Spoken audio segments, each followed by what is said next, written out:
It was not an easy path because first I wanted to be a soldier. And then I kind of decided that probably the discipline of the army was not really for me. But I really wanted to travel the world and try to meet with different culture. And I had a soft spot for photography, so it kind of seems a good way to do these two things together, being a photojournalist. Ja, das Jahr neigt sich seinem Ende. Wenn du diese Folge am Tag ihres Erscheinen hörst, dann ist es der 31. Dezember 2023. Und eines meiner persönlichen Highlights in diesem Jahr war auch wieder das Fotofestival La Gacilly Baden Photo vor den Toren Wiens. Bei den Medientagen von Europas größter Open-Air-Fotoausstellung gab es auch einmal mehr die Gelegenheit, mit vielen herausragenden Fotojournalistinnen und Fotojournalisten zu sprechen. Einige dieser Interviews sind bereits veröffentlicht, so zum Beispiel das Gespräch mit der im Exil in Paris lebenden afghanischen Fotografin Fatima Hosseini, dem Leiter der Fotojournalismus-Ausbildung an der renommierten Danish School of Media and Journalism in Aarhus, Sören Pakta, sowie Festivaldirektor Lois Lammerhuber. Weitere Interviews mit Spitzenkönnern des visuellen Storytellings folgen in den kommenden Wochen, darunter der 8-fache World Press Photo Award-Gewinner Brent Sturton, National Geographic-Legende George Steinmetz und der Bruder des Magnum-Fotografen Abbas. In dieser Folge hörst du die französische Fotojournalistin Veronique de Viguerie. Auch wenn sie schon von überall auf der Welt berichtet hat, so gibt es eine Konstante in ihrem bewegten Fotografinnenleben und das ist Afghanistan. Seit über 20 Jahren berichtet sie regelmäßig über dieses Land. Sie sagt selbst, dass sie dort als Fotografin geboren wurde. Im Festivalkatalog der diesjährigen Ausgabe von La Gacilly Baden Photo, die unter dem Motto Orient stand, heißt es über Veronique: Die Karriere von Veronique de Viguerie begann mit dem 21. Jahrhundert. 1999 reiste sie zum ersten Mal nach Afghanistan. Sie war 21 Jahre alt und verfiel sofort dem Reiz dieses Landes. Sie selbst sagt: Ich war sprachlos angesichts dessen, was mir dort begegnete. Ich hatte den Eindruck, in der Zeit zurückgereist zu sein. Die Männer trugen Turbane, die Frauen Burkas. Sie hatte vor, ursprünglich nur ein paar Monate bleiben zu wollen und lebte letztlich 3 Jahre lang in Kabul. Ja, nach dieser intensiven Anfangszeit ist sie, wie gesagt, immer wieder nach Afghanistan zurückgekehrt. Von ihren Erfahrungen in diesem von Konflikt geprägten Land berichtet sie in diesem Interview. In diesem Interview habe ich Verstärkung bekommen, nämlich von Pia Parolin. Pia ist ja mittlerweile nicht nur ein Stammgast vor dem Mikrofon im Gate 7 Podcast geworden, sondern hat inzwischen auch schon mehrfach an meiner Seite Interviews geführt. Pias Fragen und Gedanken sind, wie ich finde, eine große Bereicherung und ich freue mich jedes Mal, wenn sie neben mir sitzt. In Kürze ist Pia auch wieder bei unserer Visual Storytelling Akademie dabei.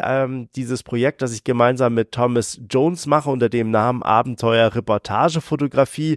Ja, Pia ist da am 4. Januar 2024 bei einem Webinar bei Zoom wieder mit dabei ab 19 Uhr. Dann berichtet sie von ihrer jüngsten Reise nach Brasilien und dem Stand von ihrem fotografischen Langzeitprojekt Water People. Wenn du dabei sein möchtest, dann schau dir gerne mal Abenteuer-Reportage-Fotografie an unter www.abenteuer-reportagefotografie.de. Den klickbaren Link dazu findest du natürlich auch nochmal in den Shownotes zu dieser Episode in deiner Podcast-App. Ja, und so kurz vor dem Jahreswechsel möchte ich dir an dieser Stelle natürlich ganz, ganz herzlich alles Gute für das kommende Jahr wünschen. Natürlich vor allem Gesundheit und auch ein ganz, ganz großes Dankeschön, dass du regelmäßig Gate 7 hörst. So, nun direkt hinein in das Interview mit Veronique de Viguerie. Viel Spaß! Well, hello, Veronique. Thank you very much for taking the time for this interview. Thanks, Guy. I'm very happy to be here. And we're with Pia as well, joining me in this interview. Thank you very much, Pia. Well, thank you, Kai, and thank you, Veronique, for having me here with you. I'm really fascinated by you, and so I'm happy to participate in this. Well, thanks. Veronique, we had the chance yesterday to have a look at your work displayed here in the garden in a very, very beautiful setting on big panels, your work from Afghanistan. Before we talk about that, let's get a little bit of background of you and how you got started in photography and why Afghanistan became such a central point of interest in your photography. Just plain and simple. Why did you choose to become a photographer? Well, it was not an easy path because first I wanted to be a soldier. And then I kind of decided that probably the discipline of the army was not really for me. But I really wanted to travel the world and try to meet with different culture. And I had a soft spot for photography, so it kind of seems, a good way to do these two things together, being a photojournalist. And I started in England, and my first day of school, of photography school, was 11th of September 2001. So we spent our first day watching the TV, watching, what was happening there, and all. I kind of guess, my photography career was very much influenced by this and Afghanistan. And during my, I had a work experience to do in a local newspaper in England, and I had the chance to go to Afghanistan in 2003, so 20 years ago, and I had something which doesn't happen too much in our life. Like, I had the certitude to be exactly where I wanted to be and to do exactly what I wanted to do, I was like, fulfilled. And from that time, I knew, it was what I was going to do for all my life. And when I finished my work experience, so it was in 2004, it was kind of natural to try to go to Afghanistan. So I just borrowed some money from my grandmother, take all the savings I had, and I just bought a one-way ticket to Kabul. It's quite amazing that at the age of, what were you, 20 or something, you think of becoming a soldier or a war photographer. So I wanted to travel, and I would have never thought of going into such a dangerous way of traveling. What was your motivation behind this? Well, there was a lot of luck also, because maybe if I hadn't had the opportunity to go kind of accompanied with my local newspaper who sent me there with the army, I wouldn't have had the balls or courage to go there on my own. So it was, the will. I think the will, I really wanted to go and see with my own eyes what is a conflict countries, or, I'd always had this kind of fascination for all this Oriental culture, and especially Afghanistan. There is a kind of, reading the Kessel books, there's a kind of fascination about this culture, which is far from us, but I don't know, quite romantic in a way, if I can say. So, it was a mixture of will, opportunity, and really the chance given to me to go there on the first time. For many photographers, it's a gentle transition into conflict photography. You don't start like at the beginning of your career going to a conflict zone. In your case, it sounds like, that was your first real big experience as a photographer, and then going to Afghanistan. And in that time, 2003 or 2004? 2003. But at this time, it was not a conflict country anymore. The war has just finished. There was a lot of hope in the atmosphere, a lot of energy, a lot of young people were coming to rebuild the country, to to have, I don't know, cell phone companies, internet, everything was coming down to this country, which had been at war for such a long time. So Afghan people were really welcoming to us. You were invited to the wedding of the son of the guy you bought a carpet from, because he was at this time, kind of cool to be friend with a Westerner. And, it was not a conflict country anymore. It was a country finally at peace. Okay. But still a totally different world from what you...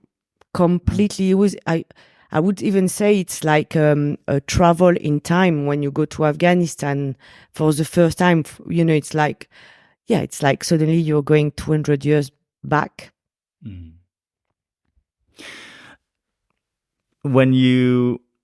This translates into your images as well. What you were saying, that wasn't at the point when you went to Afghanistan, it was a country at peace. And this is also what's represented in your images. You don't show conflict scenes or action taking place, but you're focused on the everyday life of the people, which is often forgotten when you talk about countries like Afghanistan or conflict countries in which have a long history of violence.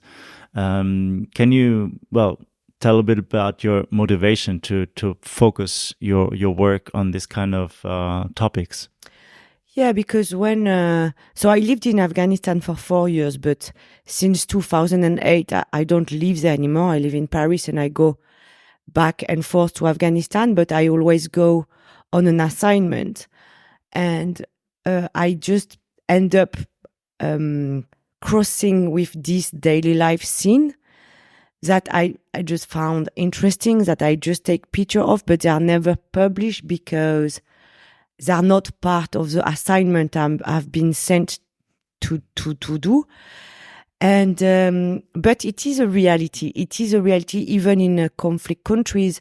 You have beautiful moments, you have peaceful moments, you have a moment of solidarities, of great humanity, but often you don't have the space on the magazine who assign you to publish these pictures. So I was very happy to be able to finally show them, because they are a reality which I think it's needed to be shown too.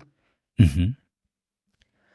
I imagine that going to a country like Afghanistan for you as a woman opens many doors also, except, probably some doors remain closed, but for a woman trying to portray a woman, it might be different than if a man tries to do this? Yes, of course. In country, very traditional country like in Afghanistan, the door of the woman, which are half of humanity, is open to women a lot more easily than for men. It will be very difficult for a man to take picture of women without being regarded as disrespecting for women. So yes, it is. And also with the men, to be a woman, it's you are not representing a danger. So your vulnerability as a woman is I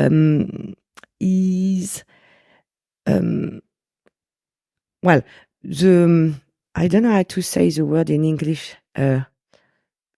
Bienveillance. Being watchful, maybe? Yeah, I think men will be more watchful toward a woman than towards a man, because you are looked at as vulnerable, not a danger, and usually it could be helpful. Mm-hmm.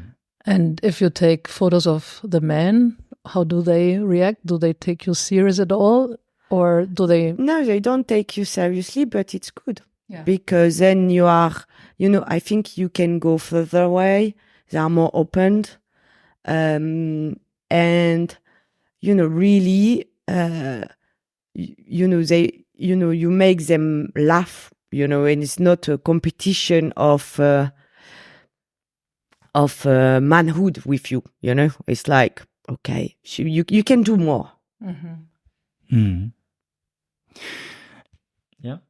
Yeah, in this context, I obviously think of this almost iconic photo of yours of the soldier with the green eyes. Yeah. Can you tell the story of this a bit, perhaps? Yeah, this was one of the first. Well, this is actually the first time I met with Taliban. So it was back in 2006, and this is the first one I saw, and I took his picture, and this picture was widely published because I think it was not the usual cliche of Taliban that you are expecting, because he has big green eyes, and honestly, he looks more like a Jesus than a Taliban. And I think it always work when your confrontation of the reality and the usual cliche doesn't match. And it is something I always try to show in my picture, is kind of this disturbance of what you are expecting and what you are going to see, because usually the reality doesn't match your cliche. And I like to use my picture to break down the cliche. But what happened with this picture is that in 2019, so long time after, I walked into Afghan artist gallery, and I saw the picture of this guy, green eyes Taliban, but instead of having a rocket in his bag, it was drawn as pencils. And I asked the artist, did you paint this picture? He told me, yes, I saw it on a front page magazine, and I thought it was a good symbolic picture. So I drawn it, and I've drawn it on a big wall in Kabul. So I went to see it, and it was like massive picture of him. And back in 2020, just before the Taliban took back the country, I went to meet this Taliban again, who is now a father of 5 and is a teacher in a little madrasa. And I show him the picture of his picture on the wall of Kabul. And he was very surprised, and he was like, why do you paint picture of me? I don't paint picture of your political person on my wall. This is stupid. There was a kind of, disconnection in between our two words. But for me, it was important to show that whether we like it or not, whether we behind Taliban, they are like fathers, teacher, brothers, and it was, it was something which I thought at that time it was important to remind a little bit. Well, staying on that topic, what is it that you want to communicate with your images? This is an example of how an image of you has created a conversation, like an interaction, a discussion, and that has, opened many ways to look at things. Well, I would really, there is one thing I really fight for, is this very easy way always to watch at things in black and white. And me, I like to put colors into these black and white pictures to bring shades a little bit, because for example, when I arrived in Afghanistan, I always had all this cliche in my head. And the first time I met with these Taliban, and the one we just spoke about, you feel very disturbed, because you think you are going to meet nearly, monstrous persons, not even persons anymore, like devils. And when suddenly you are facing humans, even if they are doing really monstrous things, it's very disturbing, because you don't expect that. And I was thinking in my head, why I don't expect that? It's obvious they are human. And I think it will be helpful to remind us that, you know, kind of normal humans can do awful things, you know, and it's not because you do awful things that you cannot be human, you know, like people doing awful things don't have a monster mask on, you know, they can hide behind normal human mask. And I think, well, for me, it's what I want to show. So there is in my in the exhibition, there is, for example, a picture of Taliban under apple tree garden. It looks a bit like the Eden Garden, and you have, when you watch the picture, you have the a feeling of peaceful Eden Garden. But when you watch a bit closer, it's a Taliban. He has his gun that in a little bag that he kind of sew himself. He looks very feminine. But the truth is that the drone, American drone, were up in the air, and we were hiding under the apple tree garden. So we don't show, because we were making an interview of a very big Taliban chief. So there is nothing peaceful really, but this is the thing I like to show, because it's disturbing and it's asking questions. And the reality is not always what you think it is. Mm-hmm.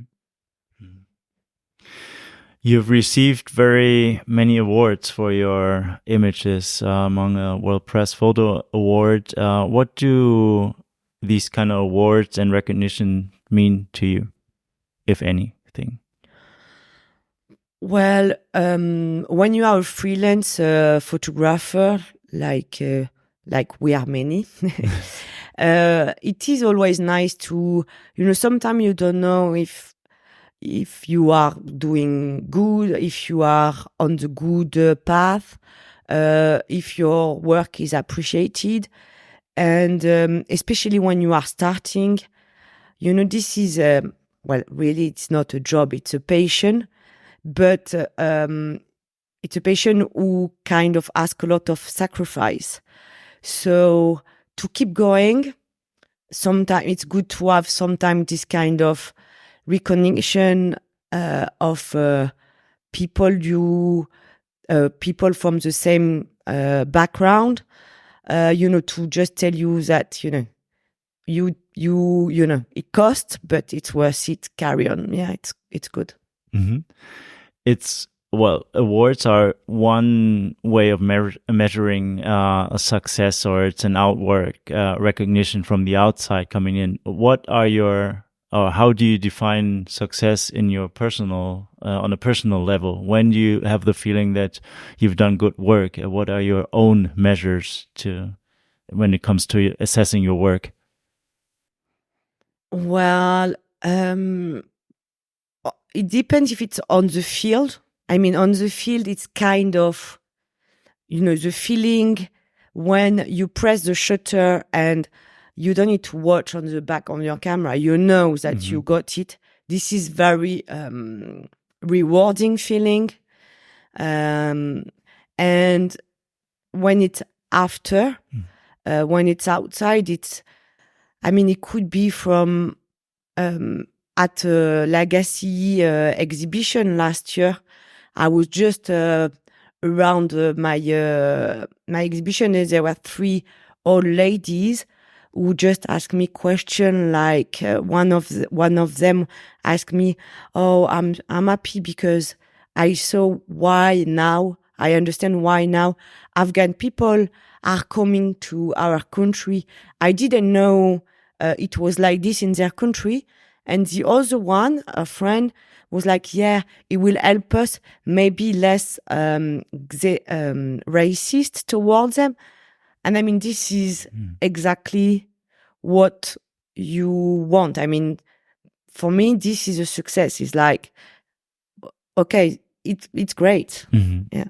To see that your image have an impact and that they raise questions in people. Yeah, exactly. Mm-hmm.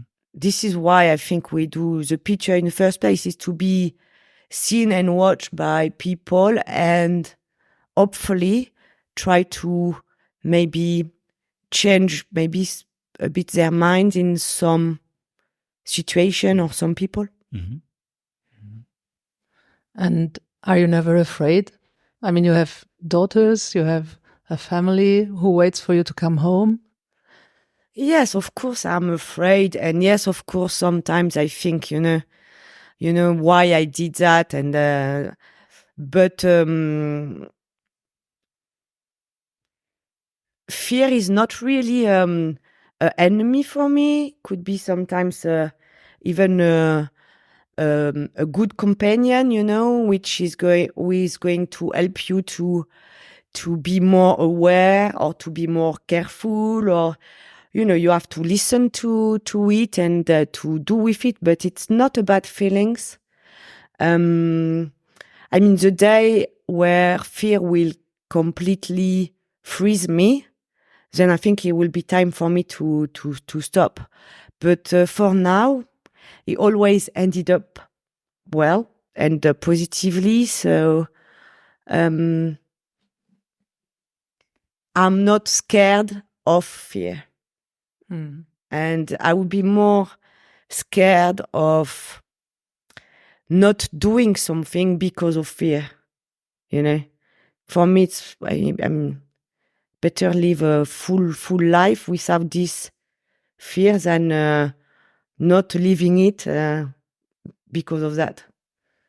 Well, you definitely are a strong woman, and I'm sure that you connected to many strong women in Afghanistan also. So do you inspire them? Are they inspiring you in terms of they're holding definitely through? inspiring me. When I arrived to Afghanistan, so I was, like I told you, full of cliche, and I was seeing the Afghan women like they were mostly represented as, submissive victims without a voice, which would accept their, way of living without saying a thing. And then soon after arrival, I had the privilege to meet this police lady called Malalai Kakar, which was amazingly strong. She was a police lady, and she put together a female police team in Kandahar, the birthplace of the Taliban, and they were hitting the streets, looking for info, pursuing abusive husbands or brother. They were smoking cigarettes, they were laughing, they were having, jokes all the time. I mean, completely the opposite of what I was thinking of Afghan women. Sadly, she was killed in 2009 by the Taliban, but she opened to me the door of a new vision of this Afghan woman. And since Malalai, I met many like her, really Afghan women are not these submissive victims. I mean, when the Taliban took back the country 2 years ago, the only ones to protest without any kind of protection, without any kind of help, were the women, on their own, maybe just 50 of them, shouting, surrounded by heavily armed Taliban. And, they were not scared, and they carry on and they carry on and they carry on without the help of anybody. So no, definitely we cannot say anymore that Afghan women are just submissive victims. They are like in power, protesting, and probably the only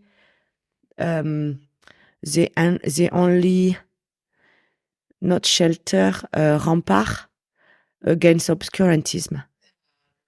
The only, yeah.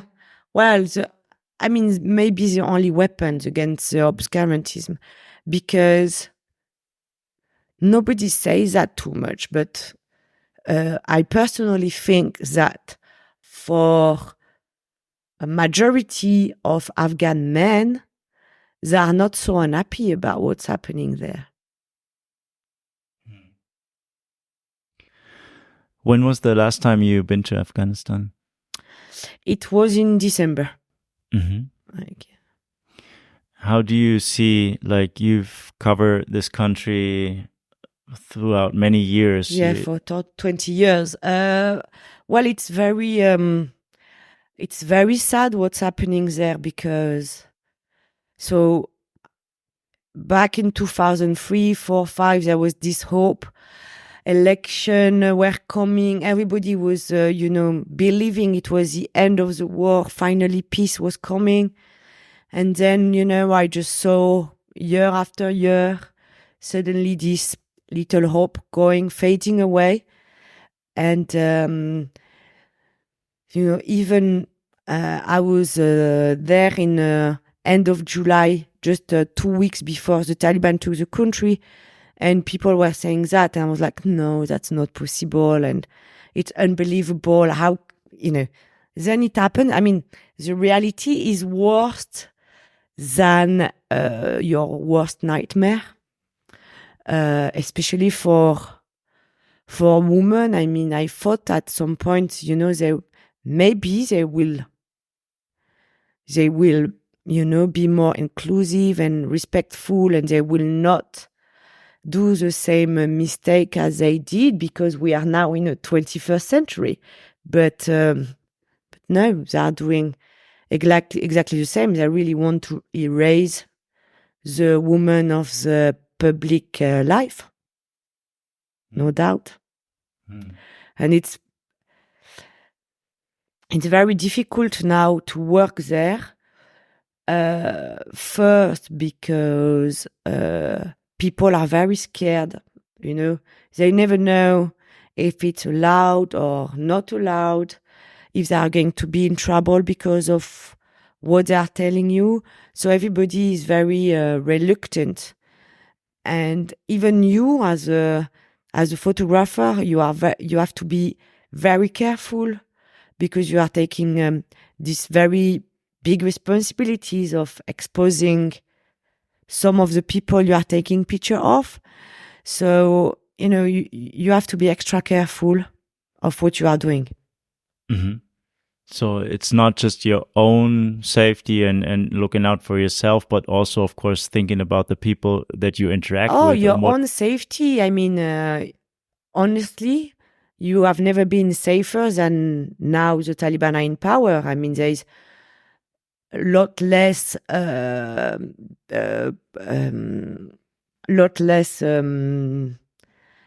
bombing attacks. There is no more IED on the road.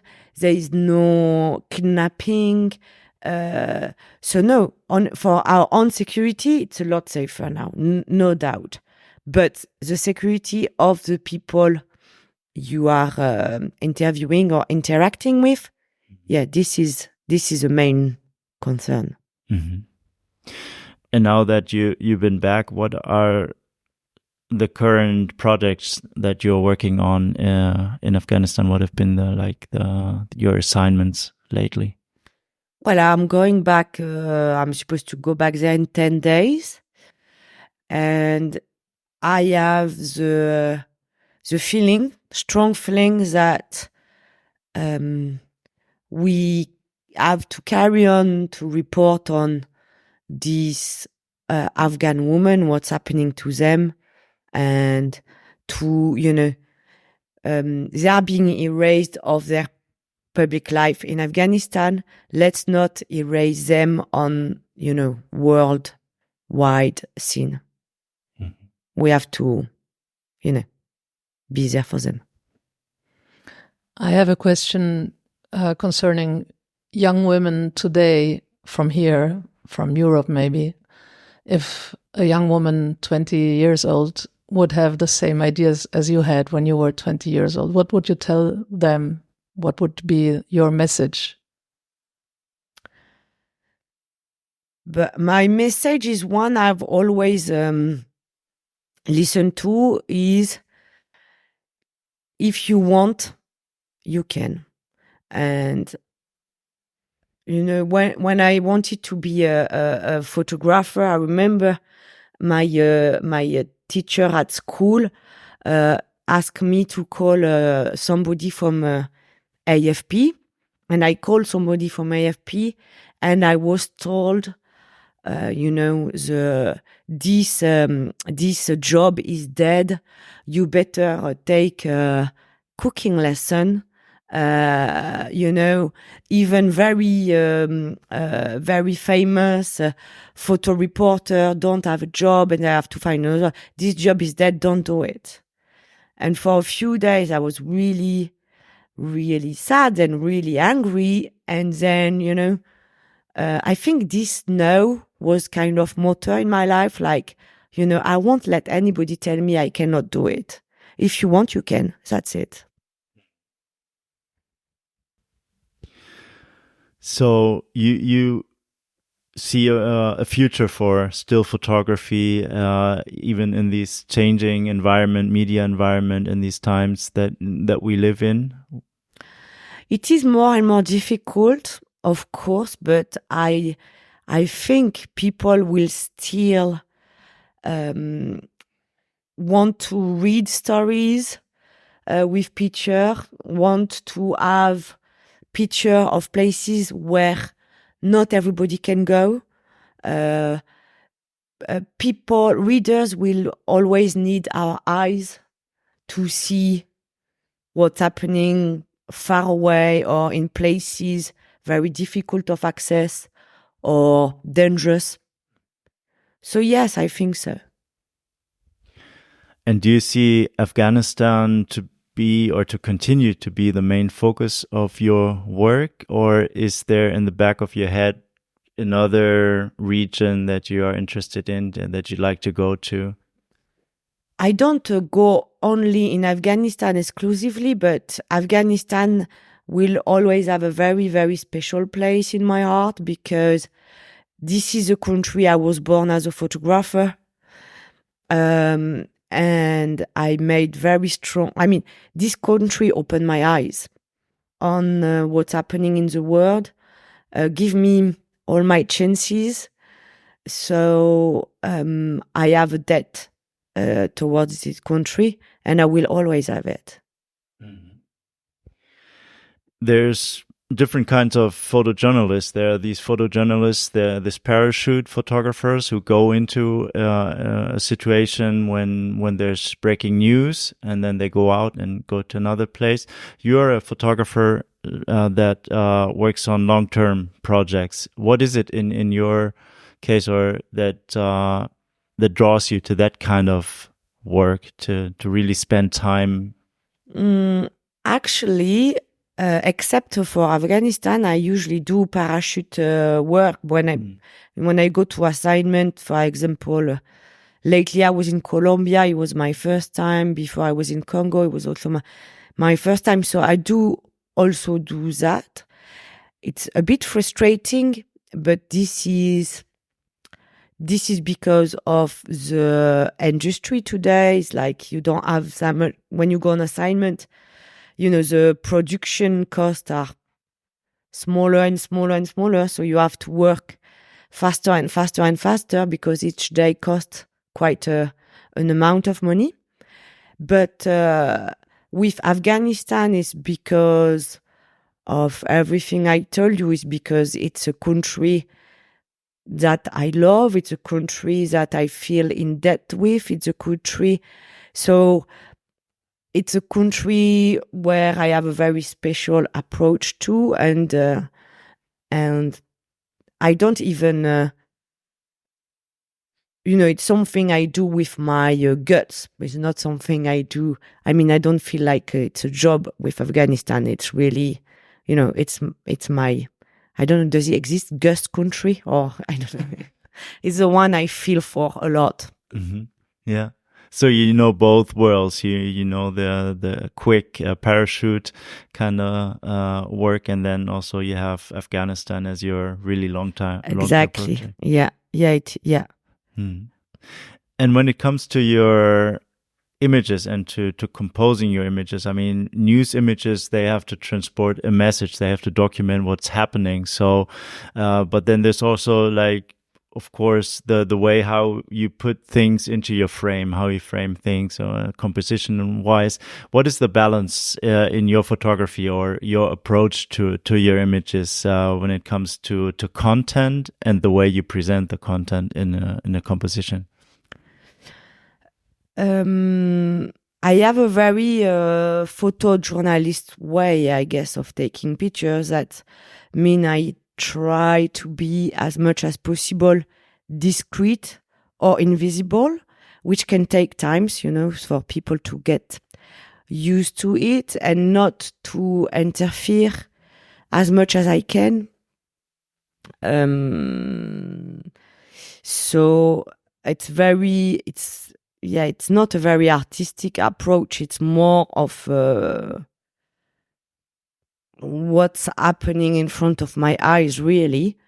But yeah, well, I want my pictures to be enjoyable to watch. I don't want people, because what you want with your picture is people, when they're reading the magazine, to not, pass them like this, but, maybe stop so they can read. They have to be appealing.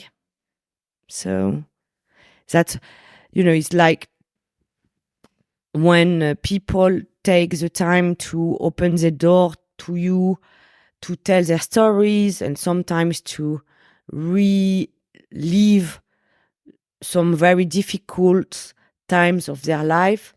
I think my job as a photographer, what I owe them, is to put together a picture which will be as emotional or the best I can. So, they will not have done all this for nothing. You started your career at a very young age, and well, it sounds that a lot of what you are as a photographer right now was just, training on the job, like being out there, taking pictures, making your experiences. But I also imagine that there have been maybe other photographers along the way mentoring you or playing an important role in your formation as a photographer, either photographers that you got to know personally, that you worked with, or that you looked up to, from books or other resources. Well, yeah, yes, of course I had some role model, but who really, really helped me is when I was just arriving to Afghanistan back in 2004. I had the tremendous chance of there's a little anecdote, but you cut it if it's too long, because basically I had no money for a fixer and I went to Kandahar for the presidential election. But because I had no fixer, I was wandering around the day before the election in the city. And after 2 minutes, I had like 2 or 3 boys and men, following me. But after half an hour, I had maybe 100 men and boys following me. It was getting a little bit, hectic. And then suddenly a police car came in and took me away. And because I had no fixer, I had no phone, nothing, they arrested me and put me in the police station. And I waited all day for the commandant of police to arrive, who was speaking a little bit of English, who, basically was not very happy with me wandering alone in the street of Kandahar without a fixer, without nothing. And he brought me back to the hotel, but with all the policemen and all the police cars. So I arrived at the time of dinner at the hotel, because I had to go to show them my passport. And the police guy and all the police and arrived and all the other journalists were then looking at me. You know, I was feeling so ashamed. I wanted to disappear. But then one of the fixer came in and asked me, you know, what happened? Why did you arrive with the police? What happened? So I told him, well, the thing is like, I have no money. I have no money for a fixer. And then he told me, you know, I'm working with London Times, Anthony Lloyd, who is a writer, and Richard Mills, who was the photographer. Let me introduce you to them. And then he introduced me to them. And then for 1 month, they took me with them. So Richard, the photographer, who sadly is dead now, but show me, you know, where to put your pictures, how to send them, how to edit them, how to do the caption. Then with Anthony, I was able to see how he was, you know, making the interview, reacting with the people, blah, blah, blah. And with them, I learned, you know, everything I needed to know. I was very lucky. Thank you for sharing that anecdote. Very interesting. Yeah. Yeah, always some positive out of. Yeah. Yeah. Well, thank you very much, Veronique. It was, wonderful talking to you about your work, about your experiences, especially in Afghanistan. There's so much other topics that we could have talked about in your work, but I think it was nice to focus on your work in Afghanistan in this interview. So thank you very much, and all the best of luck for your future projects. Thank you, Kai. Thank you, Pia. Thanks a lot. Thank you very much. I take home from you that, we have to follow our passion. We have to not be afraid, and we have to be very loyal with the people, very careful with the people that we take photos of, and try to, I was really impressed by what you said, to break these cliches that we all have in our heads. Wherever we travel, we always have a preformed idea, and so this will really stay in my mind. Thank you for that. Thank you, Pia. Thanks. Thanks, Kai. Thanks for having me. Thank you. Ja, das war das Interview mit der französischen Fotojournalistin Veronique de Viguerie, aufgenommen bei den Medientagen des diesjährigen Fotofestivals La Gacilly Baden Photo. Mit dabei auch Pia Parolin, meine Unterstützung am Mikrofon. Ich hoffe, dir hat diese Episode gefallen. Alle Links und weitere Informationen findest du in deiner Podcast-App. Vielen Dank fürs Zuhören und auf bald. Dein Kai.